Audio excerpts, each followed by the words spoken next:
శ్రీరామ భక్త హనుమతే నమః. శ్రీ ఆంజనేయ స్వామి వారు సప్త చిరంజీవుల్లో ఒకరు.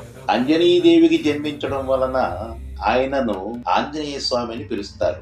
హనుమంతుడు అందరికన్నా అతి బలవంతుడు, నవ వ్యాకరణ పండితుడు.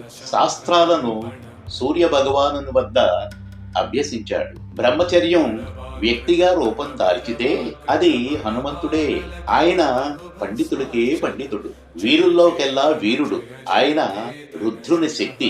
బుద్ధిర్బలం యశోధైర్యం నిర్భయత్వమరోగత అజాఢ్యం వాక్పటుత్వంచ హనుమాన్ స్మరణాన్ భవేతన్నారు. ఎవరైతే ఆంజనేయ స్వామిని ధ్యానిస్తారో వారు జీవితంలో శక్తిని, బలాన్ని, కీర్తిని, ఐశ్వర్యాన్ని పొందుతారు.